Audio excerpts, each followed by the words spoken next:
right, so now that we have successfully returned and everyone's present, we will start with a last time on Dragon Ball Z. We basically were in the Dragon Barrows. We found the dragon in the bottom of the chasm. There was an entity known as Iskrastis that spoke through Azzy's mind, or I guess to Azzy's mind. There was an epic moment of tumbling down the rabbit hole, aka chasm, and bonking a dragon on the head and some other stuff with a sword. And then we found an orb under the water that looked pretty fucking evil. And then we headed out back through the long winding cave of a stream that took us out by the seaside on the Sword Coast.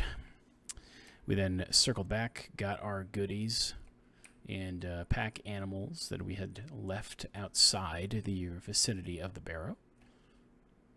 And then we began our journey up the road, headed to Neverwinter.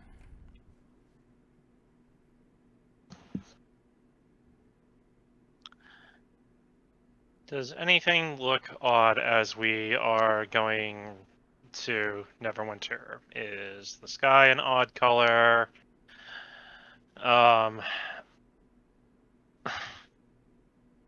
Is there turbulence out to sea at all or anything like that? The seas are a little rougher than normal. It's getting to be kind of like late afternoon-ish, and you don't quite see the moon just yet, but you know that tonight is a full moon. Always fun. As it has finally caught up with us. As everyone kept saying, oh, is it the full moon? Is it the full moon? It's got to be close to the full moon. Full moon, right? It's full moon. Is it full moon? Now it is. So as far as you can discern, the seas are a little rougher than normal. It's going to be a full moon tonight. The light is waning, but still present in the sky for a couple hours as you're making your journey to Neverwinter.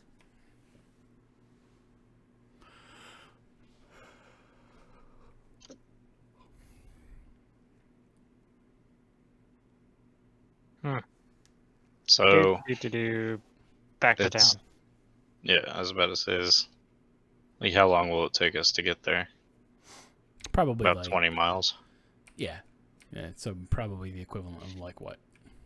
Say 3.5 hours by the road. Is that before dusk then? I take it it's already dusk. All right, cool. Let's get on our way. You'll make it before actual darkness. All right, so you are on the road again and making your way uptown. No. As he has the orb that you came across stashed with the odd wrapping that he put upon it, that it has thus far been kind of seemingly holding and containing.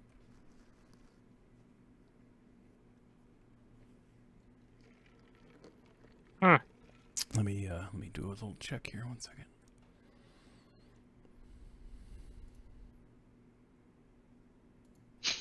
It's a really good check. Isn't it though? So you're everything's still good. Thanks for the mercy. Well, it's a really high roll, what can I say? Just a dragon. So as you're crossing kind of the outer limits, you kind of see the gates of Neverwinter in front of you. You're still maybe, a mile out.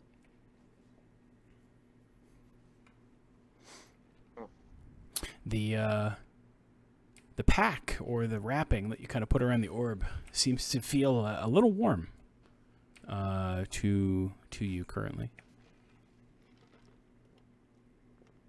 Like warm as in 100 degrees, or like warm as in 400 degrees?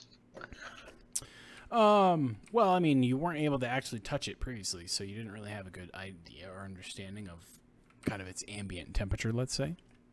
But having wrapped it up and placed it in your sack to carry along, you basically hadn't really discerned any noticeable temperature coming off of it. But now, as you've been riding along with it getting closer and closer to Neverwinter, you feel a discernible increase in temperature, where it's starting to actually heat your body from where its placement is. Hmm.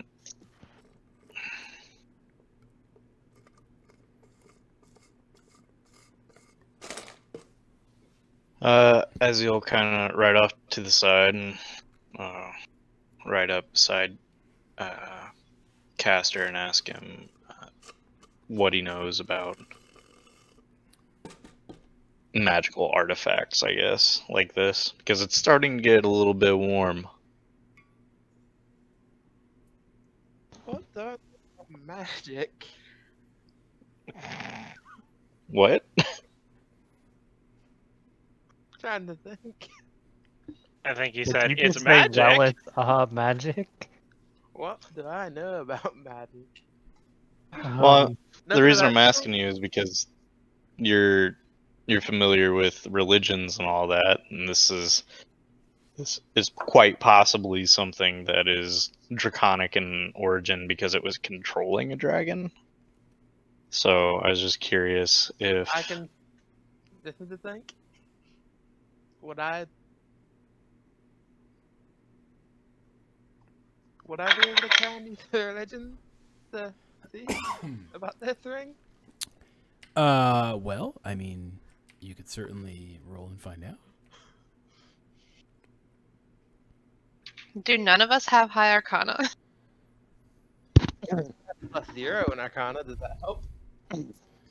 No. Not really.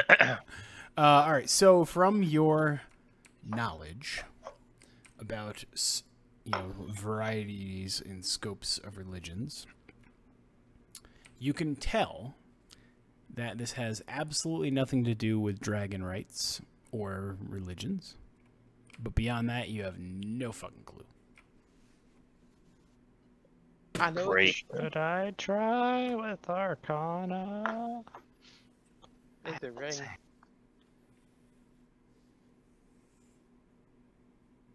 Alright.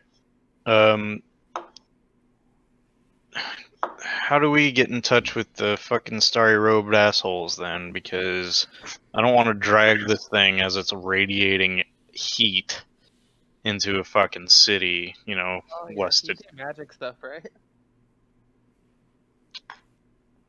Could you get a hold of the Starry Robe guys? I doubt Can it. we- I'm pretty sure that communication was one way, wasn't it, Junie? It was. Yeah, that communication is one way. The best that we can probably do is have someone ride ahead faster, or possibly fly ahead, as I look at Ash, and try and get them to meet us through the halfway point at some parallel. But I mean, I think that's the best that we can do, because we can't teleport. I use magic, yes, but this was born innately in me. I don't know the first thing about studying of the studies of magic. Unless Talia, you have an idea. I do know something about that. I was gonna say what you am I- deal with what a am I being that looking talks at? in your head. Yeah. I make deals, and I did study for a few years, so. The ring, if that helps. Nope, I don't. I know jack shit. Yeah, it's an orb, and it's got some kind of magic going on with it, but you don't Oh, really dude, know. I'm You don't really know what else. Talia's exact words are, "It's round and very hot." All I know is that thing radiates evil from it, considering what we went through and what I picked up on in the dungeon when we were there. If I break And- it, can I put its bits and pieces into my can? That sounds like a horrible idea. Well, I can tell you this from the meta side of things. Currently, this can is sealed. So, if you have a method of opening and resealing the can, yes. If you have anyone with the skill in magic to be able to get the pieces inside the can in some form of teleportation, that could work too. But otherwise, opening the can would effectively release its magic, let's say, and putting the broken pieces in would just put broken pieces in. I mean, You're I a could dick pick up the sometimes. broken pieces a little bit at a time. If the sealing the can part is the part that I cannot do. No, it's fine. I can God has bend it. spoken. As they're all discussing breaking this object, I'm gonna kind of get a little bit closer so I can take a look, because Ash has some experience with magical trinkets, not so much like powerful magical objects, but more on the trinket side. So is it okay if I roll an Arcana check? Sure.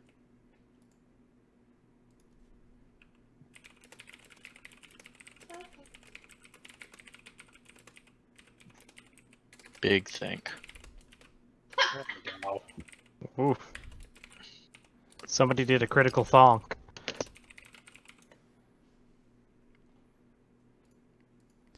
Okay, so some divine element of inspiration seizes control of your mind, and you realize that this is a device known as Taenor's Prison. Oh God. Only 2 of which have ever been made in the known timeline. One of which was lost hundreds of years ago, imprisoning a demonic fiend that had tore through the fabric of the planar time rifts and came into being in this particular area, when was thusly imprisoned to save ultimate destruction. The second of which currently resides among the mages of the Many-Starred Cloak in Neverwinter. Okay. Ash is gonna kind of wrinkle up her nose, and she looks at Azzy and just kind of shakes her head and is like, "I think you should. I really think you should just wrap that back up and put that back on your bag, and we need to go. We need to go now." Fly ahead to warn the folks. Have any of you guys ever heard of what was it called? Taenor's Prison? Taenor's Prison, yep. No. So- Yes. No. Magic things that I was gonna say, Junie, who out of us would or might have even heard of that? Probably no one. But you at least know it, and she knows it. But it's like, okay, so that's what it is. Cool. I don't know what it does, but there Yeah. you go. So I give them. name. I give them the TLDR version of that story. Okay. So it's basically a bag of holding that's holding a really powerful demonic entity. That explains a lot. Yeah, don't break something it. like that. Yeah, let's put that safely in the bag. It's in the bag. It never came out. The only reason I stopped is because it's radiating heat. That's Wait, what do you probably mean the the orb demon never being came pissy. out? Has it never experienced Pride Month? Womp womp Couldn't womp. Anyways. All right. Well, upon hearing that, as he just kind of like grips it real tight and continues on his way at a little bit more of a brisk pace. All right, very well. I was gonna say, if you need me to, I can hold on to it as well for a bit. I think I've got it. I don't want you in particular to fall victim to this. Me to hold it? You're You probably the either. s- I was gonna say, if he doesn't want me falling victim, you're probably the second person he doesn't want falling victim to it. Let's just considering- go. I mean, look, guys, I'm gonna be real. If you guys want anybody carrying this shit, I'm the one here who has serious experience with extraplanar fucked up forces. That's a good point. You also have sticky fingers, egg thief. Okay. You can zone of truth me, and I will still tell you I do not want to keep that thing or sell it. I want it gone. Because my extraplanar friend is the good type. He wants it gone too. As he's already gone, just throwing this out there. Yeah. He's already halfway to Neverwinter. It's one of those things where I would have kept this conversation going, but at a faster trot with our horses and our cart, because we ain't stopping, especially after learning that. Ash sticks her tongue out at Talia and gets, spurs Dave on a little quicker. Fuck Dave. Fucking Dave. Traded honey for a goat. Oh no, honey will make her glorious return. Don't you worry. I have plans for honey. Okay, just don't worry about it. Let's go. We're going to Excellent Neverwinter. Druid Go. uses their version of Wish to summon. Yep, got it. Anyway, we make a very fast beeline for Neverwinter. Very well. So you quicken your pace and close the distance to the city limits, and you enter Neverwinter. Straight to the starry-eyed robes. Yep. Upon entering, you stable all of your goods and peoples and animals that are required to be stabled, and make a beeline to the Magic Quarter, full of fun and architectural wonders. And two dumb wizards debating who is better suited for fire. Immolation. Are they really arguing about who's better suited for fire? In terms of their association with the element and their capacity to control it, yes. Tell them how it's done. I just step up right in between them, and I look at them both. We don't have time for this. I'm probably better at fire control than both of you because I'm partly dragon. We have a problem we need you to deal with now instead of your little spat. And I kind of turn them both around and push them towards Azzy to fix the situation that we find ourselves in. Okay, okay. So they kind of sputter, and then, problem. And then, Ash, explain. And then Alistair kind of quickly makes a side-eye glance to Phineas and says, yeah, I think Inferno's better anyways. So, what is this problem? Ash, explain, please. So we have this thing, and it's not good. Have you guys ever heard of Taenor's prison? Well, yes. There's only one that I'm aware of. One was lost many years ago. We assume it to be destroyed, but Okay, but no. Azzy. The chariot is loaded. Who's your leader? Let's not jump to conclusions about calling up the leader just yet. He's quite busy. I don't think we have time for every little thing for him. Is he busy enough? Is he too busy to deal with this? And as he kind of opens up a little bit of the hole without actually touching the orb, but just shows them the blackness of the orb that he's holding and lets them kind of bask in the fiendish presence that is in my hands. Oh, my. Oh, well, he flashes well, it and covers it up. maybe we may have to involve him, yes. I believe it is possible. All right. Okay, so go. So, Alistair and Phineas both kind of make a quick gesture at each other, and you recognize it as a sort of rock, paper, scissors motion.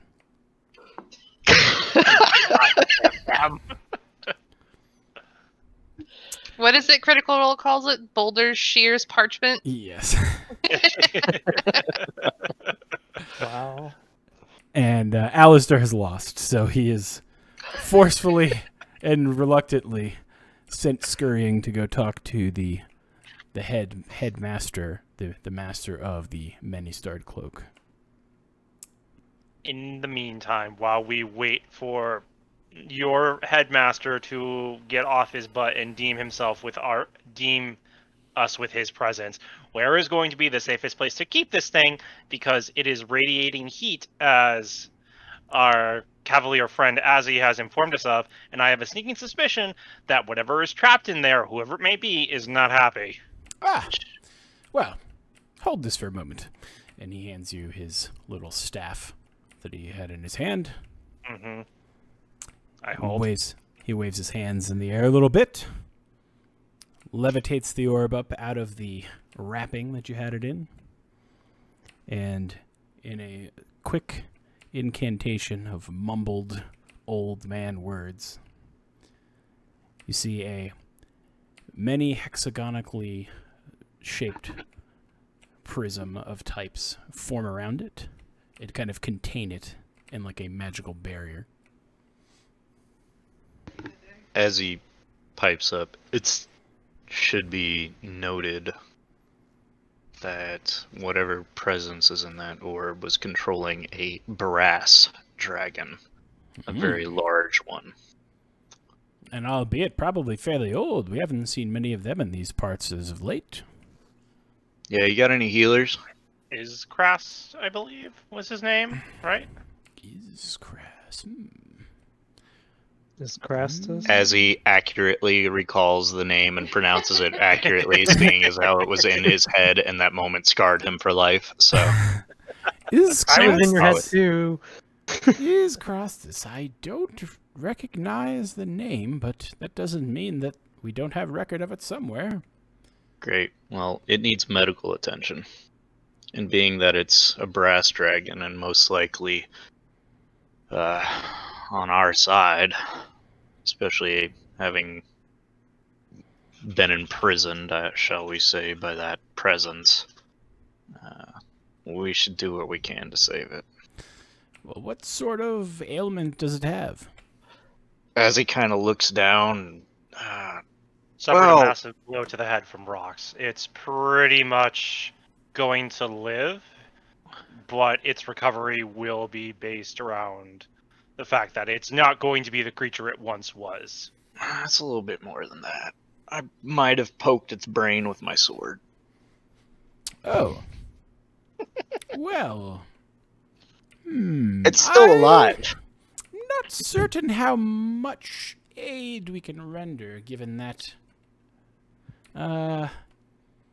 Look, I don't need you to aid it. What I need specifically, and he pulls out the dragon tooth that he took from that brass dragon and holds it out, is a way to go back in time and stop myself from doing it. Oh, well, time. Well, that's not as challenging as trying to mend the broken mind of a dragon. Brain, not mind. I'm sure it still thinks fine. It's just you ever see one of those weird dudes that can't walk straight walking down the road? You know, they walk with their arm kind of like this, and anyway, do it. Okay, time, brain, yes, okay. I can't do that.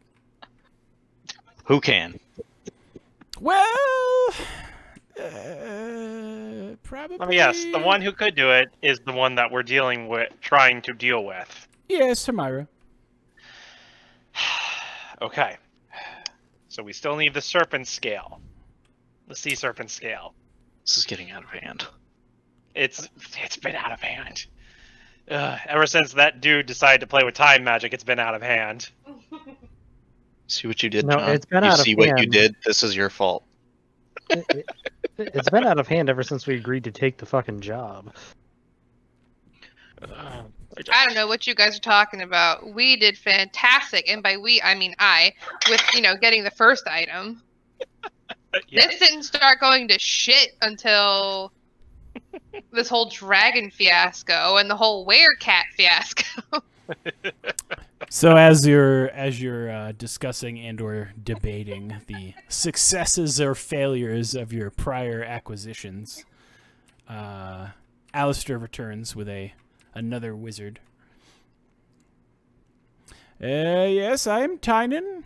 What is it that you have here? His eyes quickly catch a glance over at the prison, which is currently imprisoned.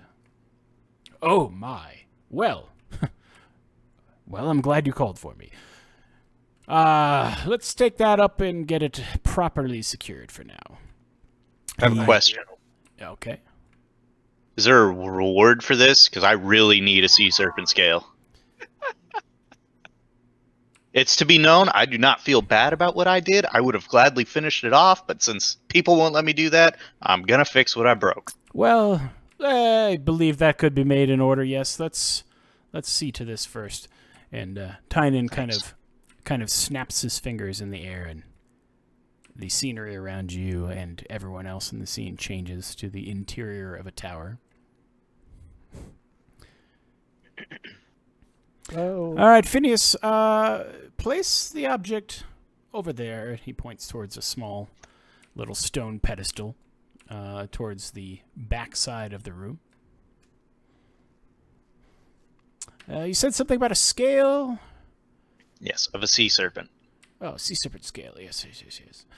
He quickly, pulls out a small little pouch that was inside of his robe and pulls it open. Starts peering inside, looking and looking and looking. Pouch is probably, no bigger than, maybe like a wallet or like a coffee cup. And then he remarks, here it is. This is where I placed it. And he reaches his arm inside up to his wrist. And you're kind of questioning, wait a minute, it's not deep enough. And then in his hand, as he pulls out, a sea serpent scale. You said the headmaster's name was Tinius, correct? Tynan. Timon. How do you spell it, John? Or how do you want to? Tinon. Yep. Like Tynan. N-O-N. Okay. So I look at Alistair and Phineas, and I just give them a glare. You mean to tell me we could have just... Have you two even told him about the whole entire thing with Tamira at all? And Tynan kind of perks his ears now at hearing the name. What of Tamira? Oh my God! And Cerberus, I will bring justice down about both your heads swiftly. Oh well, I mean we were going to mention it, but As he grabs Nokris and kind of by the back of his armor and brings him to his side and says, Tynan, we need to have a chit chat. You like tea? Oh, tea, yes, tea is quite good. I give both of them a glare with an intimidation of 17. That literally says, if he wasn't holding me back, I would rip your throats out with my teeth. Yeah, I'm going to back away before things start catching on fire. I want to go away from here. All right. So, Tynan, tea. Yes, tea. He kind of waves his hands, and a few tea cups and a kettle kind of start magically dancing their way across the room towards everyone. All right. So, while we were in, where were we? Leyland or the other place? I don't remember. We weren't in Leyland. We were in, the hell is the name of that? Phandalin? Phandalin. Potentially. Yes, we were in Phandalin. And my buddy and I here, we were approaching a shithole tavern, and things kind of took on a weird skew. We started feeling really sluggish, as if time was slowing down.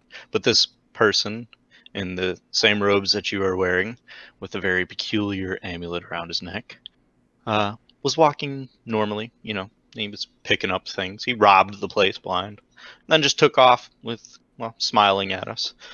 We have since learned that his name is Tamira, and that the amulet he has is a very valuable artifact to your guild, I'm assuming.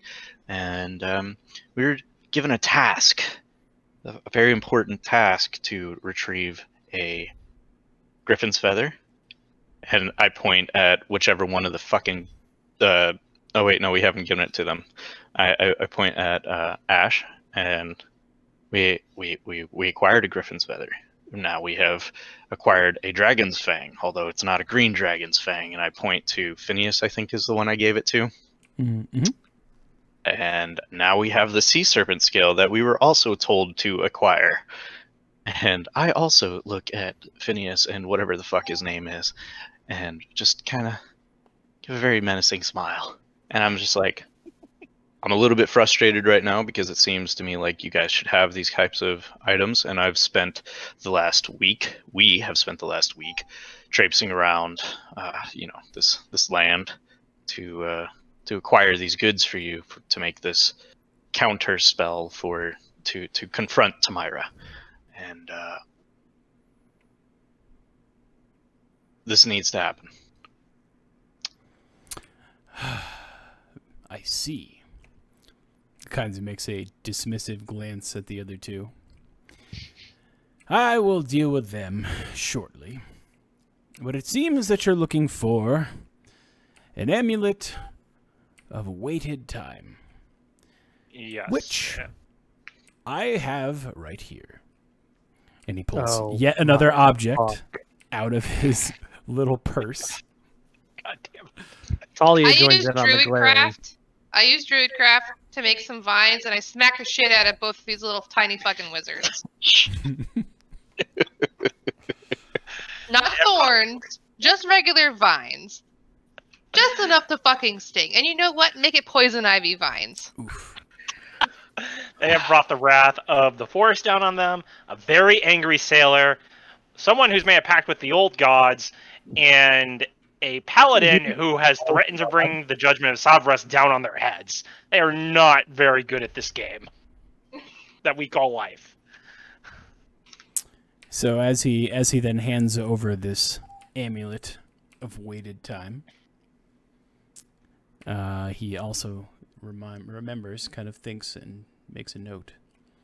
There was also another thing that I believe, if I recall correctly, and he wanders over to a big tome and fumbles through some pages quickly. Yes. About 20 years ago, we received a sealed letter that we were supposed to give to someone in a situation such as this. Hold a moment. And he goes and kind of looks in a cabinet-like dresser on the left-hand side of the room. And as he opens it, you see there are just stacks and stacks of papers and rolled parchments and things that are just tied together and bundled that are all laid inside of this cabinet. Oh, it's this column. Yes, here we go. And he pulls it out. This sealed missive here, I believe, belongs to you. And he hands it over. And on the outside, it is marked Adventurers. And on the backside, it is sealed in wax with a signet of fire. Phineas and Alice are still in the room by chance, or no? They are kind of cowering in the corner right now, yes. You two, did you at least, please tell me at least you figured out what Tamira wants to do with this amulet that he stole from your order? Please tell me, for the gods above, that you at least did that. Well, we don't. We don't know. Did you at least, is that a, we looked but we couldn't find anything? Or is that a, we didn't even bother looking because we were still arguing about who controls fire better? We did look. We did. There was probably a few days worth of investigation done, yes.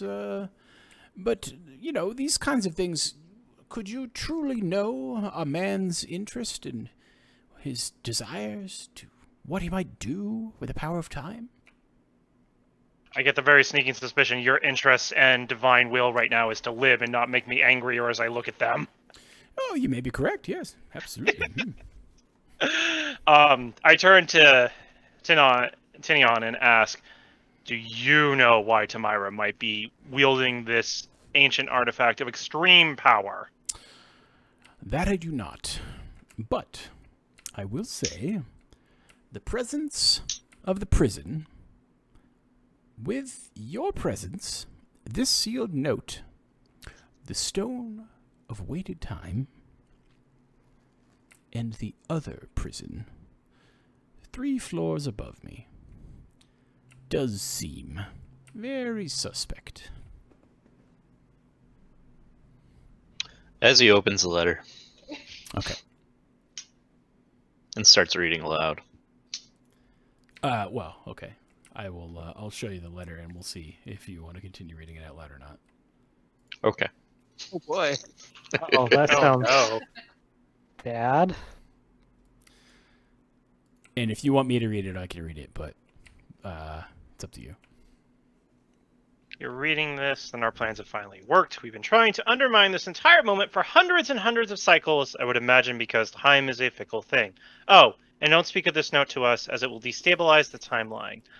So, our plan will fail, so make your own. However, you must leave the charm in our possession, as this is the key to our success. We cannot tell you much, as it will change the course of time, but trust in us. This note is a symbol of our victory. Or defeat, perhaps. Maybe Tamira is making us write this and we are unaware.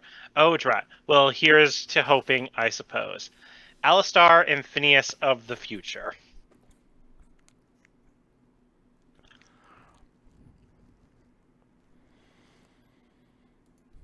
Huh. I was gonna say, so do you read that out loud, Knight, or do you... No, I do not read it aloud. Okay.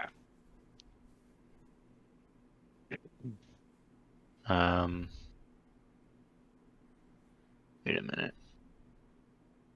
So speaking as meta, can you TLDR that for me? Sure. So the gist of that via meta is there's a message that you received supposedly written by the future iterations of Alistair and Phineas that was Yes. delivered in the past that effectively tells you to make sure that they keep the stone of weighted time. But in other words, that whatever plan is likely hatched here probably will not be the successful one. Okay. And they've been working on this for hundreds of years, I take it? Whatever No, they 10 equate years. to a cycle. Or hundreds of repetitions of the same unit of time. They've been trying to Right. fix this. Huh.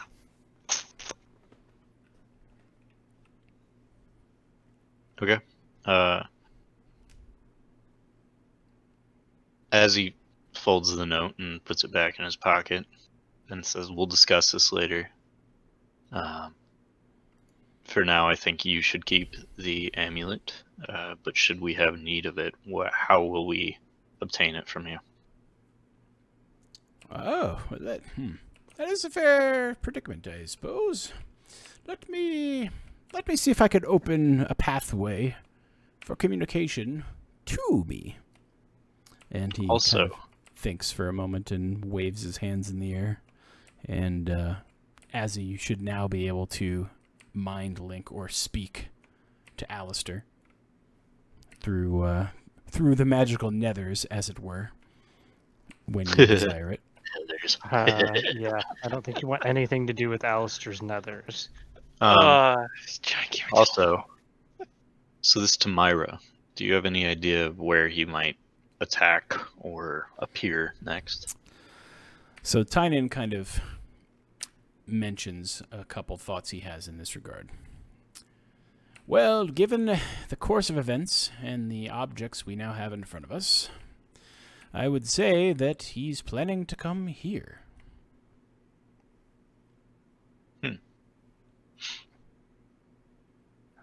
Okay. So, all I'm What gonna if- ask is, does this mean we need to like be leaving the city and going on some crazy ass adventure for more weird fucking spell components anymore?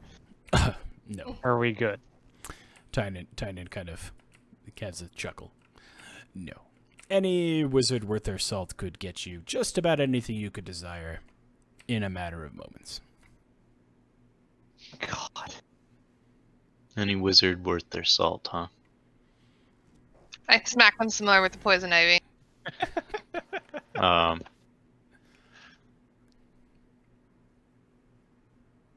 attack here, huh? Well, I've honestly had enough for a little while. Enough adventuring. I think I'm tired. I think I want to go take a rest. Probably with a couple of beautiful women. And, a lot of alcohol. So, Tynan, I will bid you adieu. And Alistair and Phineas as well. Very well, very well. As he kind of unceremoniously turns around, his shoulders kind of sag from the weight of the day, and having so many things enter his mind without his consent. Very well, yes. And starts looking for the door. All right. So as you are prepping to depart the room, Tynan pipes up and says, I will search for motives here. I will try to find us answers. But see me again tomorrow before midday, and I should hopefully have something to guide us. Thank you. And one other thing. Could you at least prepare some notes for us as to what tomorrow is like while he was at the academy as well, so we can better understand what his motive might be if it's not clear? Very well. Thank you. And have them do it. As he waves at Alistair and Phineas. Oh, we will have them do some things for sure, yes. So as you go to open the door, you turn the handle and pull the door open. And instead of the scene you would expect, at least 10 stories in the air in a tower, you see a door that opens to the courtyard outside. I don't even question it. I just walk through. It's a wizard. This is nothing new at this point. As he's wistfully thinking about how he'd be a great wizard. As we're departing, I look at Phineas and Alistair, and I look at them both, and I leave them with one piece of advice. Remember, your argument is not worth the entire weight of the world crashing down around you. And I leave. They kind of, not really fearfully, but kind of timidly nod their heads like they understand you, but don't really understand you. Right, as I imagined. As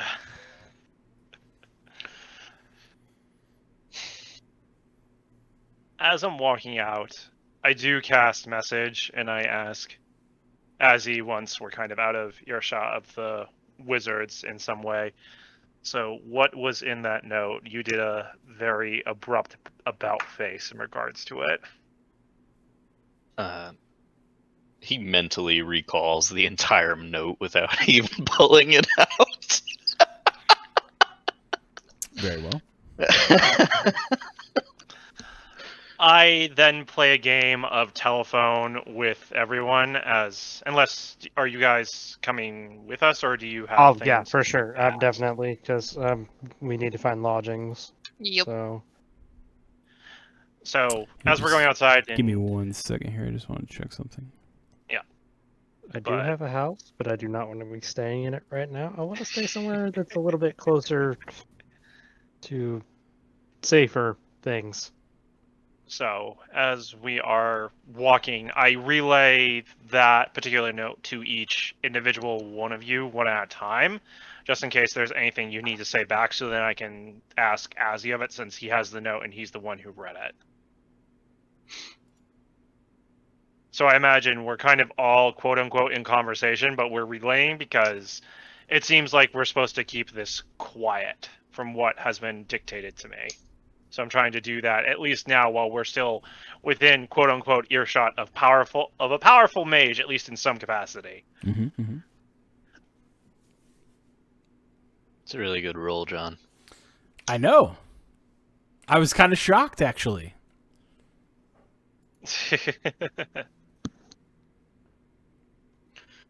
Anyway, where's the nearest tavern? A good one. an expensive one. Oh, they're all around you. Trust me. You're in a ritzy area of the districts of Neverwinter when you're in the Magic Quarter, because they know everyone there has money, or at least can just make money out of nothing. Shouldn't we go to the markets and like sell off some of this treasure we found? Well, we should probably get it appraised and then sell it. Well, I'm quite familiar with the workings of the Temple of Joaquin, aka Goddess of Money. Talia, are you well connected in the city? Well connected? Depends on who you mean connected to. Merchants, the sailors. This is a port city, so most of the merchants would probably get their goods imported from other lands and the like. You know what I mean? So, who's the head honcho? Who's keeping the numbers here? Who do we need to talk to get the best deal? Who do I need to talk to get a certain piece of equipment? Do you know these details? Yes, for the most part. I'm a little bit concerned about getting those gems appraised, especially so close to the docks, because we don't have to go breed people over there. Like the question, Talia, isn't we don't need to go to the docks if you know who we need to go to. Yeah, this is exactly why I'm suggesting we go to the temple, because no one would dare try to rob us of our newfound wealth at the temple. Then I say we give everything to Talia, albeit she has sticky fingers, you know. She's also pretty easy to kill.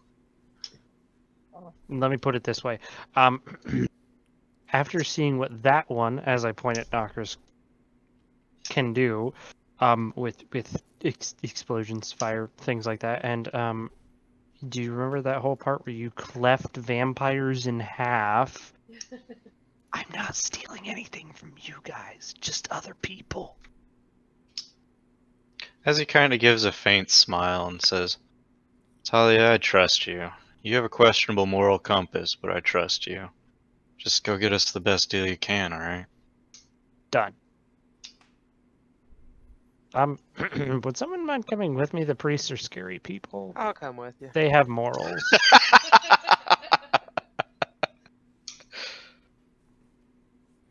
I was gonna say, which one do you want, the cleric or the paladin? Cleric works. Cleric works. Very well. Cool. To keep Squishy safe. Alright, so that's that taken care of. That's our wealth. What we'll pay for our stays here. Now to actually go acquire the best rooms that we can. And for a night of partying, as it might be our last if Tamira gets the his hands on this. I can't believe we're putting our faith in Alistair and Phineas here. Yeah. And I guess that's a question that we need to discuss as a group. Are we going to put our faith in them, or should we go acquire this amulet and take care of things ourselves? Let's wait for the other two to get back. They're as just as much a part of this as we are. As much as I would like to say my own piece on this, it's better if we have everyone. Oh, definitely. I was just saying, like, bringing it up as we approach the tavern. Yeah. I need to make a pit stop as well at the local temple of Sabras, so I will be back I will be back in a little bit. But I'll meet you guys soon. If you're not back in 2 hours, I'm coming to find you. It's probably a good thing if you do. It's been a long, long time. And I kind of walk off towards the nearest temple of Sabras. That's within the city. Very well. Guess it's just you and me then, Can Boy. He is looking at you, kid. Yeah, Can Boy and the Butcher.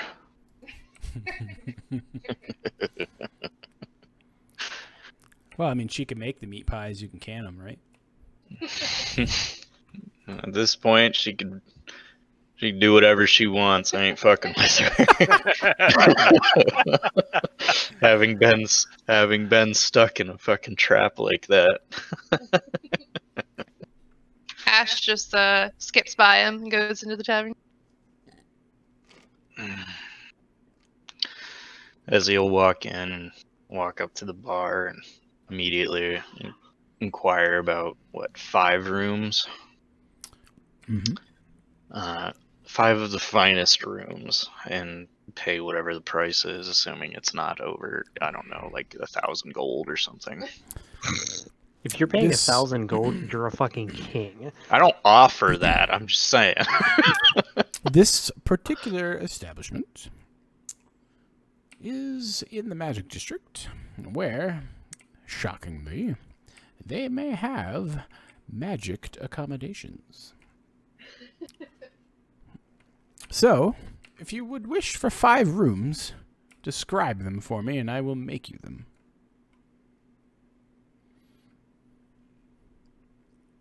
Jesus Christ.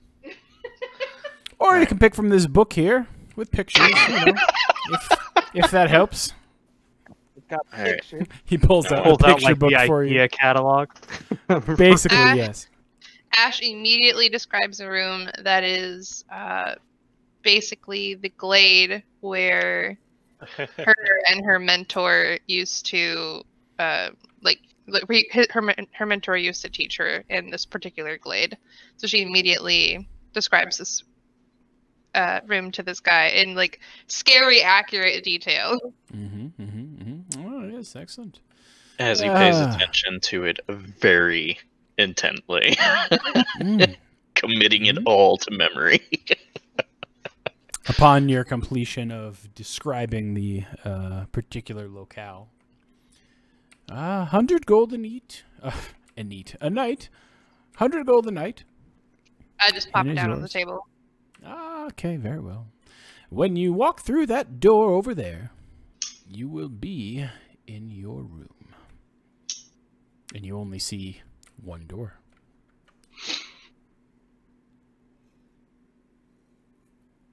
If there's only a door, this dude could literally run like a door frame behind a fruit stand in an alleyway in the Magic District. And he would have But a where are you gonna functional get fucking drunk hotel. and eat things? Like, you know, It's a magic hotel. He can just send an unseen servant up there with a tray of fucking elven sparkle wine or some that's shit. not very sociable, though.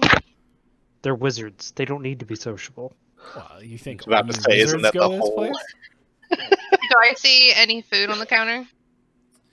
Specifically, I'm looking for like bread, like good Yes. bread. There is all manner of good food. There are actual meats that are roasted. There are vegetables and produce and fruits, and there are breads and cheeses. Night. Good night. And Sorry, that's my mom. no, it's fine. Ash grabs a roll, like a bread roll, and puts it in her mouth and is like slowly keeping eye contact with this guy. Just starts like loading up her arms with like bread and fruits. Then she kind of looks at Azzy and takes off towards the door. Very well. Does that cost anything? No. Oh, thank God. Yeah, the guy behind the counter basically says no because he didn't actually bake it. It's all magic. But I'm sure it tastes great because it's been magic to taste great. This is like, if you guys have read any of the Witcher books, this is like Geralt and fucking Yennefer's trip to the Magic Tower, where all the food was illusory, but they ate it anyway. Anyway, as he describes a quaint room, much like his old room living with his parents, so nothing extravagant, just a nice soft bed. Very well. If that is all you want, then that is all you will need. 100 gold. Mm-hmm. He drops it on the table. Is there anywhere I can buy more paper and ink. Ah, that I can help you with. He reaches down underneath the desk, pulls out a fresh tome that is untouched yet by a quill, offers it to you. 150 gold, this entire tome, unwritten, yours for the taking. As he drops the 150, takes the tome very gingerly, kind of like coveting almost the nice texture of the surface of the tome, and flips it open and all the blank pages. I'm gonna have so much fun with this. Very well. And while he waits for everybody else to arrive, he begins drawing. Okay. I can expect only the finest penises to be scribbled upon their pages. You know, I was gonna do something cute for Ash and just draw her entire glade, but now I think I'm gonna draw the entire glade with penis people. Perfect. Actually, if the bartender starts serving me alcohol, that might happen. I need to roll a dice for this. Ah, yes. Well, go ahead. The, Go ahead and roll. John, pick a number between 1 and 100. 72. Okay, thanks. It doesn't happen. Okay. I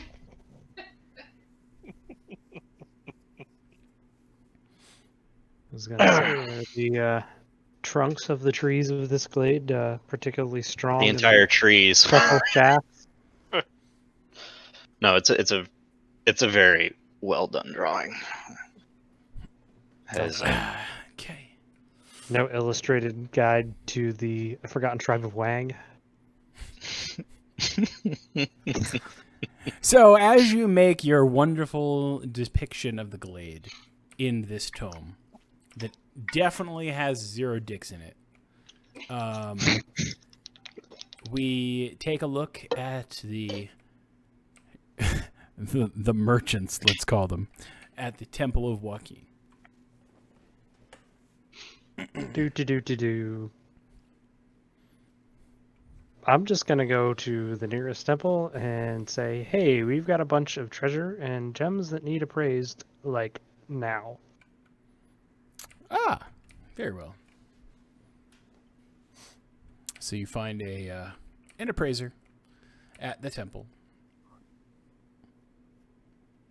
It is a little skinny half-elf woman who unfolds a nice little like felt placemat kind of thing onto this countertop and asks you for the items you wish appraised.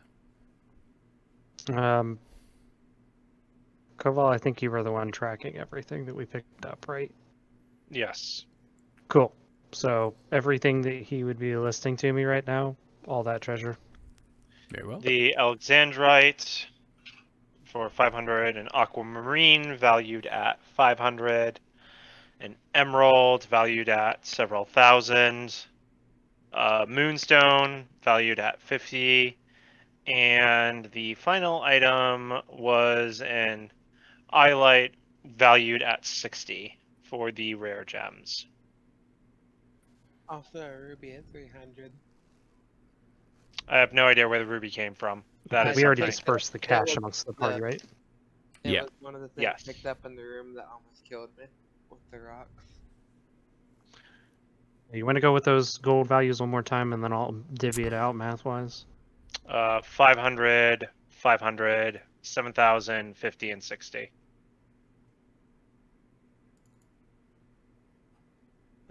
Other loot or treasures that we picked up while we were in there, like So items the other, and things. Yeah, the other items that you came across, because I'm just going to read off and reference the loot sheet from the place that we were in. You had a bolt of silver cloth valued at 2,000 gold, a gold brooch valued at 900, an ornate silver mirror with a malachite set stone in it for 1,300, a zircon ring with an onyx set in it for 700, You had the items that you listed out as well already. And let's see, where was the other room? I was gonna say I don't think we picked up any magic items this time. No, well, No. you may have a magic item in that particular emerald, at least you think. Ah, true. That's right. I did mention that. But yeah, I don't see any reference in here of a ruby.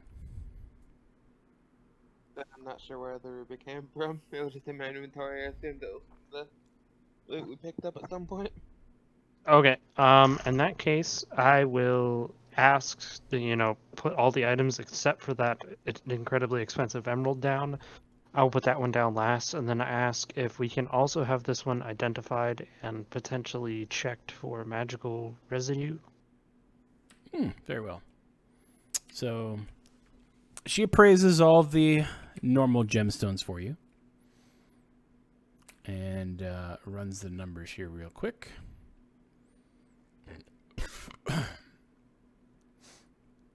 So I will math things out. So sans the 7,000. Right. So I'm already deducting. So it's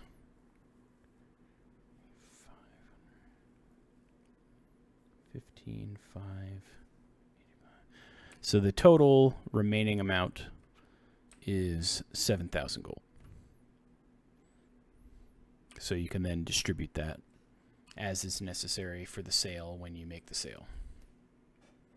7,000. Okay, what am I missing? I only got It's 6,010. the other set of stuff that I was listing out that we had obtained. Yeah, in there. the ring So and stuff like that. The stuff that Koval told you, plus the other stuff that I just mentioned. Basically, the total combined of the hoard from the second room I mentioned was 6,100 gold, and the total combined hoard of the first one that you had the items for was 9,410. Subtracting out the gold that we've already distributed of 2,500 from each, and then subtracting 7,000 takes us to 7,000 gold for the rest of it. So we got 2,500 that went to everybody already. Right? Yes. Am I hearing that correctly? Okay, Correct. and then you Yeah, it said was there was 2,500 in total that could divide by 5 of us. Correct. Oh, 500 okay, apiece. so that was 500 apiece. Okay, and then you said the end total for everything sans the emerald is 7,000. 7,000. All right, now let's get this emerald evaluated. Okay. So she evaluates the emerald for you.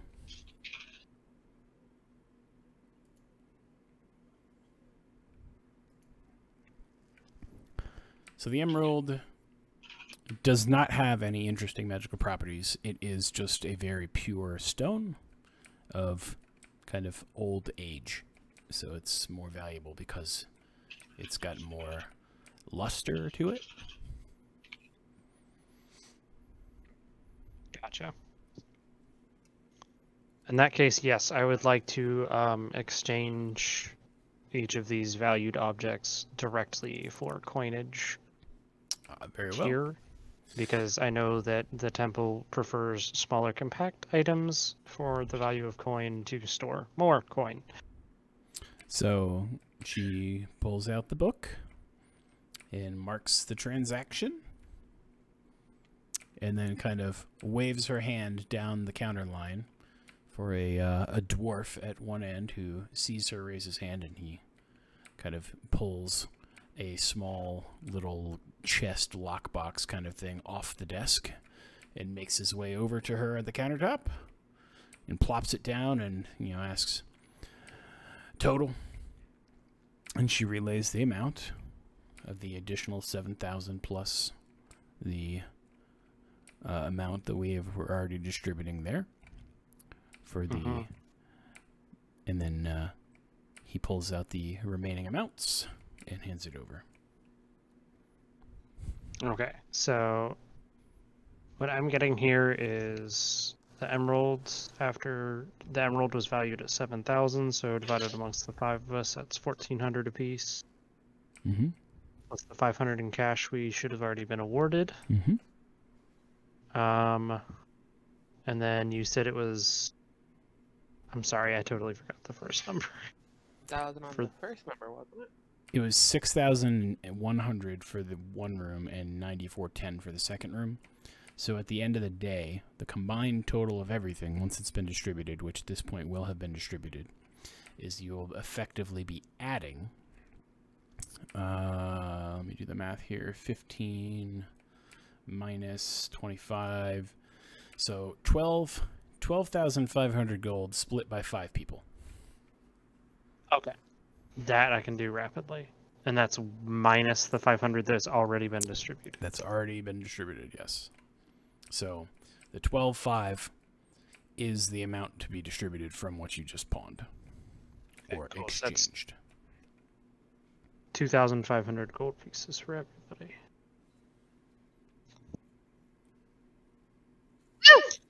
How much All right, is it? cool. 2,500. Thank you.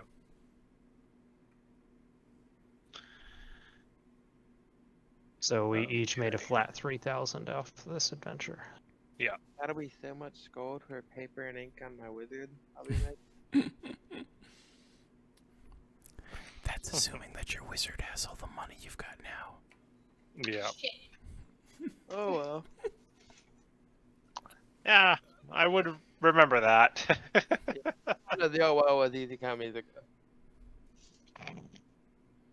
Don't worry, Yeah. Azzy will be your sugar daddy.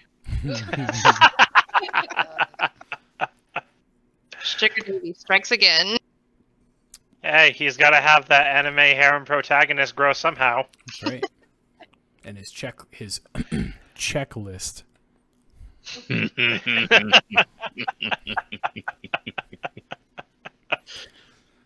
All right. So, having dispersed your funds, or at least your items for funds, I assume you're going to venture back and meet up with everyone at this wondrous taverna. Yep. All right, fair enough. Which takes us to the last group. The last person. So I head for the nearest temple of Savros, and as I get near the door of it, I kind of stop right before it and deeply breathe, and then kind of walk into it. Okay. And I look for the ordained cleric on duty or the head priest if they are there. You see a cleric who is off, on the side, kind of attending to some items, but he sees you enter. So. Greetings. Good eve to you as well. Is your head priest available? I have some words to discuss with him, and I bring out my own holy symbol of Sarvas to indicate I am. He bows his head to your symbol and to you. I will fetch him. Thank you. So he goes, out the back and assumedly into an adjoined like bedroom / living area to the temple, where the head priest returns from. Ah, yes, how can I help you this evening? There is something of note you should be aware of. Myself and my companions have brought in possibly an artifact that was thought lost to the world back to the wizards of the Many-Starred Robe and their temple. The reason I bring this up is because it is a Temra's prison, the one that was thought to have been lost to time and cults and things of that nature, and used to imprison a great fiend. And I figured I would inform you in case things got out of hand and justice needed to be merited out swiftly. I am only one paladin, and as I am sure you are aware, I probably do not have the best standing within the church from other exploits in my past. Understood, yes. Well, I believe in a matter such as this, I probably should call for some of our Templars to be present, yes? I would suggest that is probably a good thing. I would send missives to Tian for the headmaster of the Many-Starred Robe.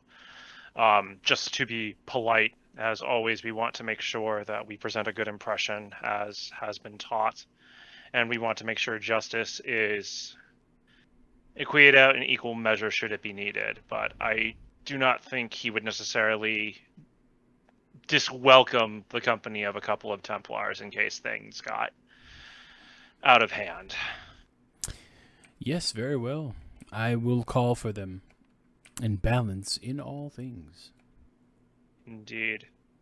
Thank you. I do have one other question for you before I go. And as Nokris kind of asked this, his hand is kind of in a, not necessarily a pocket, but there's a small pouch at his belt that his hand subconsciously kind of goes to and fumbles a little bit, and you kind of hear the clacking of small stones or jewels in it. And he asks, has there been any word on the villain Selleck in recent times, or where his whereabouts may be? Probably within the past 2 fortnights or so, we've heard word that he may have been seen to the south. We've sent a couple scouts to investigate, but at this time, we have not yet heard anything. Thank you. And what of the... And Nokris kind of... He doesn't stutter, but he kind of halts a little bit, and he says, and what of the resting places of the Shields of Silver? Has it been taken care of? They have, in fact, been laid to rest. That's good. I give a donation of...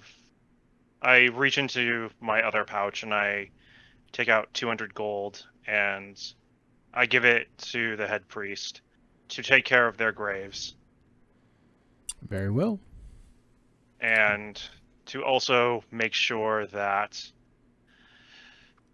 the 2 graves to the Vergaladian twins are especially taken care of.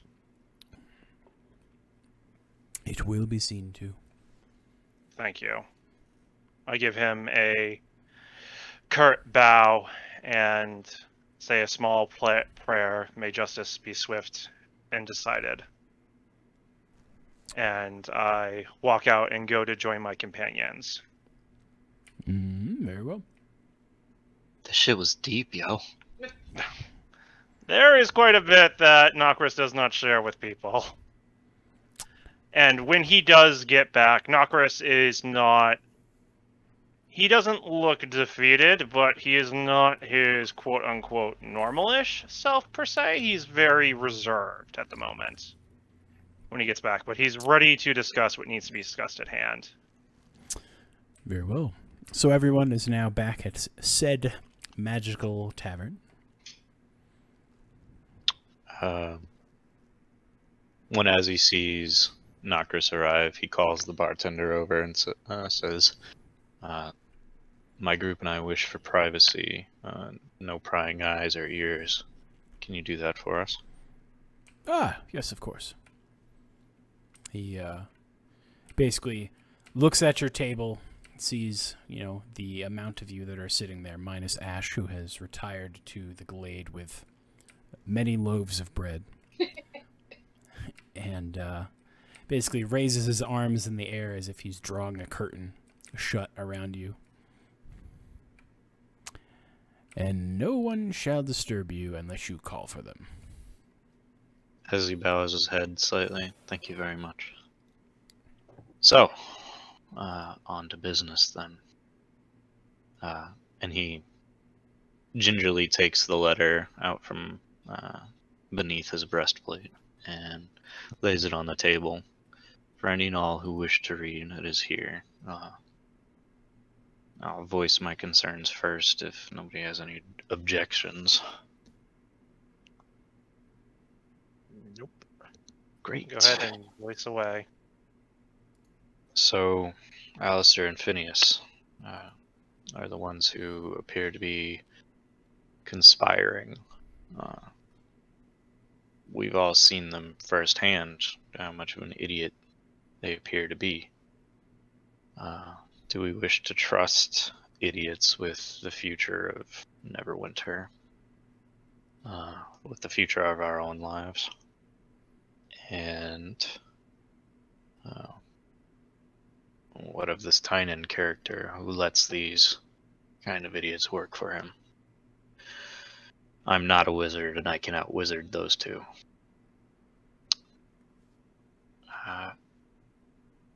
I don't know how I feel that this letter gives off the vibes of having been in a time loop. I'm not even sure my mind fully grasps what that means. However, I don't have experience with magic. I hate magic, if I'm being honest. So, do we trust them? Do we show up tomorrow? Do we show up tonight? What do we do?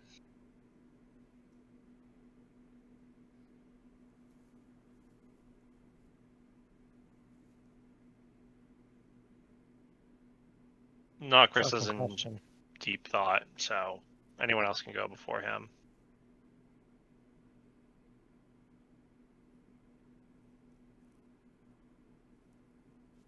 Ash comes out of the room and she still has a whole bunch of bread. She's like, "Hey guys, have you tried this bread? Guys! Ash over here. Oh, Brad, no.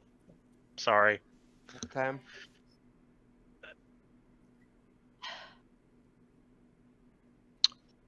Ash. Ezzy will look over at the bartender and point at Ash to make sure that she's included in the, I guess, spell. Mm-hmm. The moment that you called her name directly like that, she was then able to see your presence and to hear you. Awesome. Ash, welcome back.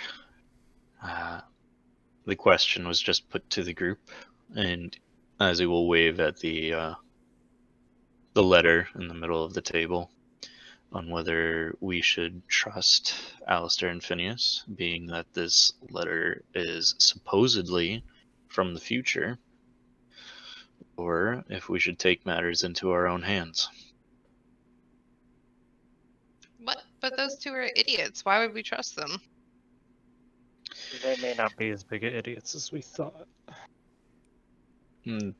That's the question, right? Nothing appears as it is. So we have two idiots feigning idiocy in a time loop. How many times did that letter say it had been rolled through?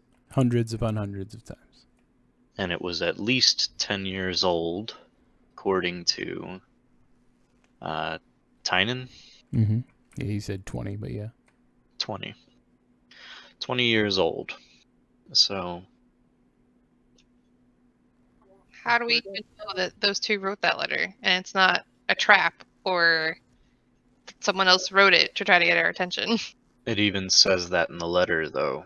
You know, idiots write for idiocy, and part of the letter read that unless Tamira has already gotten that to us and is forcing us to write this letter.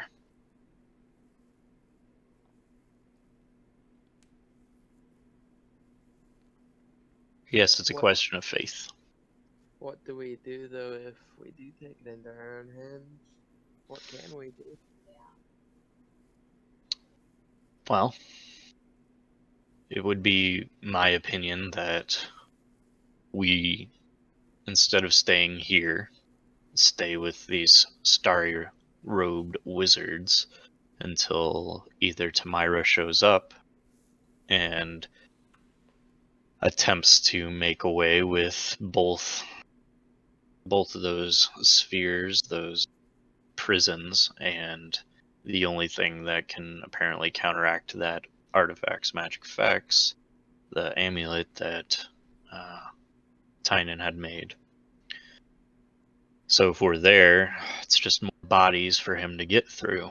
If we're not there, then we are literally leaving the fate of our fate in Neverwinter in the hands of Alistair, Phineas, and Tynan.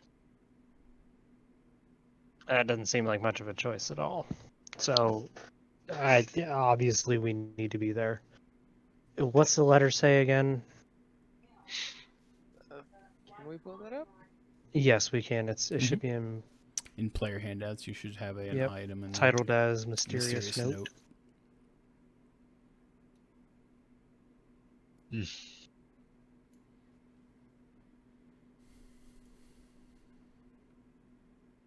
Yeah,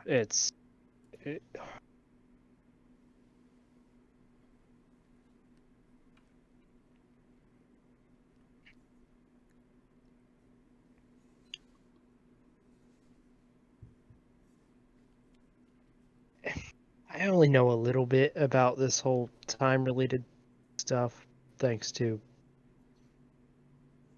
my deal, but what little bit I do know is that someone who can mess with this sort of thing is... Yeah, we need to be really careful. We need to be absolutely positively 100% prepared before we go in there. How do you get prepared for something like this?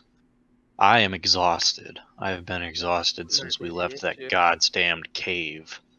However, I'll keep fighting. I'll fight until I drop. I would like to sleep. I would like to sleep in the comfort of this place that we're at right now. That might be the only real option. Because if we go in half charged, it will just end up worse for us than if we were at our best and even minutes late. Because as long as we can still stop him getting away with it. Yep. Exactly. Probably the best idea that I've heard in a while. Let's get some serious rest and not go in like that. Yeah. Tynan wanted to see us before midday tomorrow. So we can assume if this letter holds true that would be a part of the plan, right? So we arrive in the morning and prepare? I say it's the first thing we do. Get some sleep, rest, come back prepared, and show up and either die or save the day. Well, bedtime. I'm exhausted. Ash kind of nudges Nokris and is like, well, if we might die tomorrow, you should probably try some of this bread. Yes, thank you.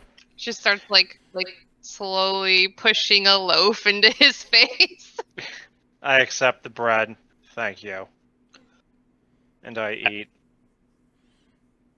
As he will almost sheepishly tear that page that he drew out of his notebook and give it to Ash before getting up and saying, I hope you all have a wonderful evening. Let me clarify, is this the actual page, like a good page, or is this the page with all the dicks on it? Let's find out. It's the good page.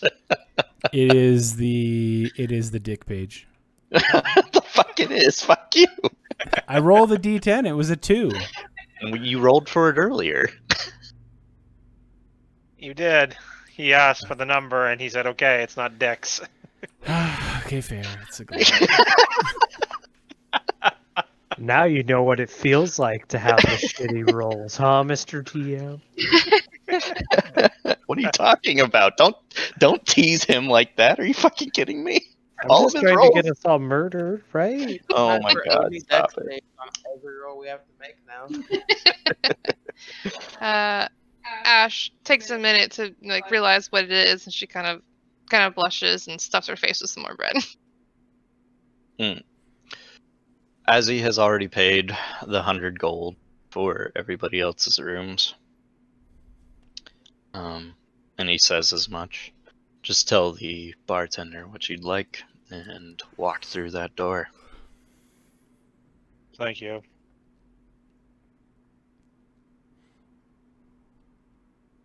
And then he just waits around. He sits down and waits until Nokris is by himself. Or Yeah, until I Nokris grab a- leaves. I just grab a simple room and then just go through the door. Very well. I finish. Scratches and then bed. Sorry. No, it's all good. Gotta get that monk limbering in.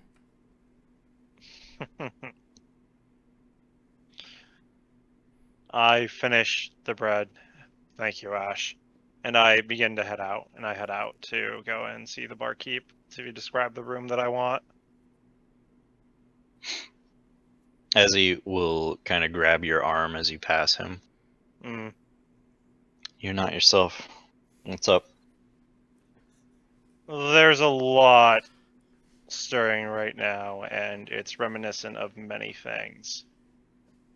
Many things I've dealt with, and many things I'm still dealing with. Suffice to say, my conviction is strong in this matter, and whatever Tamira has planned, it's not good if it involves these prisons that house fiends. The man, whatever his ambitions are, once we know them and what he wants, and if they are unjust, we will stop him and bring the hammer of justice down upon him and make sure the scales are balanced. There will not be... And Nokris kind of sighs with this, and there will not be another Night of Silver Tears. And he kind of walks out at that, and he heads to the barkeep.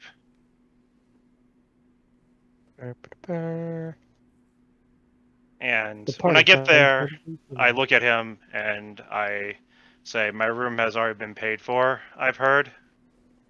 Yes, that it has. I describe to him, to the best of my ability, the old, not barracks, but the older temple I would have served at the night prior to the Night of Silver Tears, and just kind of like how it was decorated, and just kind of go in there and I mentally prepare and just kind of let sleep wash over me in regards to that. Very well.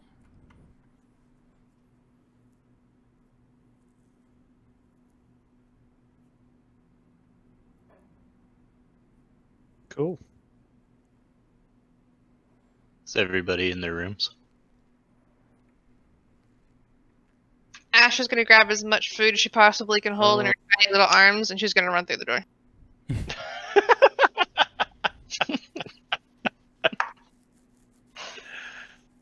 I mean, if this is Talia's potential, like, last night on Faerun, she's gonna live it the fuck up. So, Talia wants a room that is as lavish as you can possibly fucking imagine. Like, the accoutrement of, like, that would make the Emperor of Shaolong fucking go green with envy.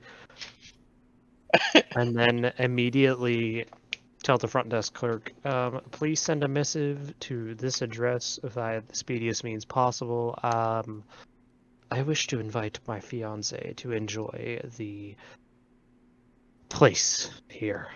So It shall be sent.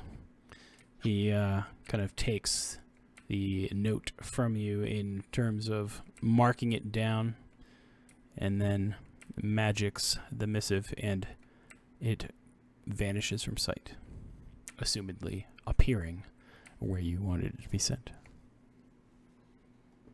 sweet. Into the room and waiting time. Next person.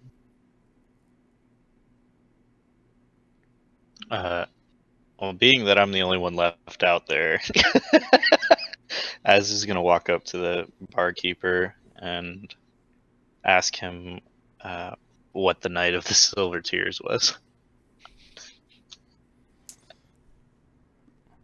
You're gonna do that, huh? Yeah. Okay. So, I've always to paraphrase and not, run over time here.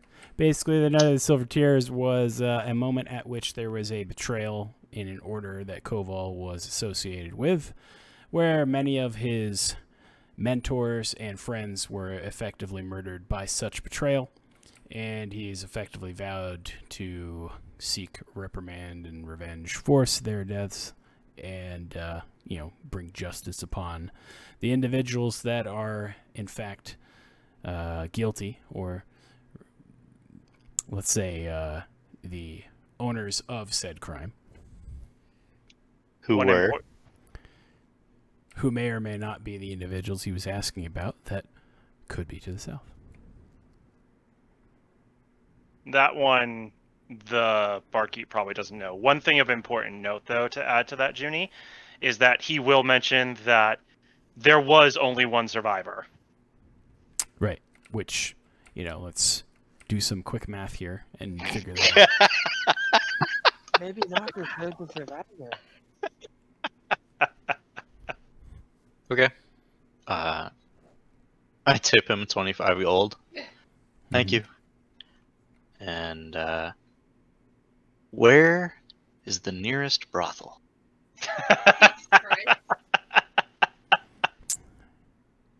Or can you summon girls into my room? So the barkeep simply looks at you plainly. The room that you choose is the room that you get. An ear-to-ear grin.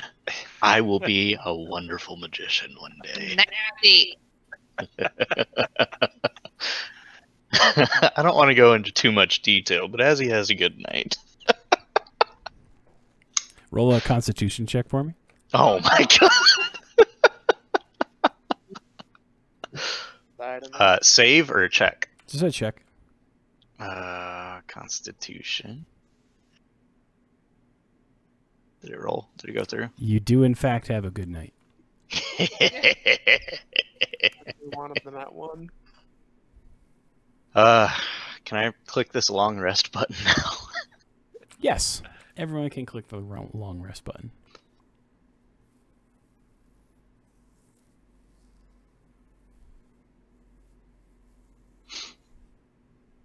I was going to say, Ash probably would have heard it too, since I think her and Talia were still in the room before Nokris left. Correct? No, I was in my. No, they were ran. already retreated. Yeah. Oh yeah, I was in the room, but I'm not going to pry. I have my own bucket of shit to deal with. I don't need yours too. There you go. No, So I think I was out there. I think I ran in after all that happened. So. Mm-hmm.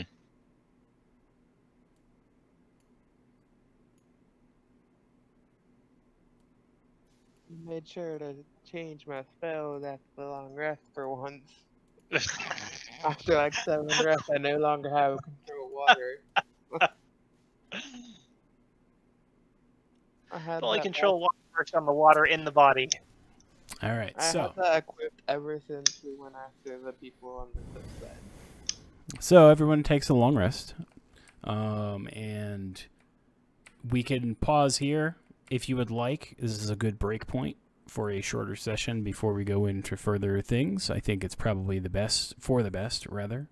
Or I can try to concisely get us through the next plot point in hopefully about 30 to 40 minutes, but it's up to you guys if you want to do that or not.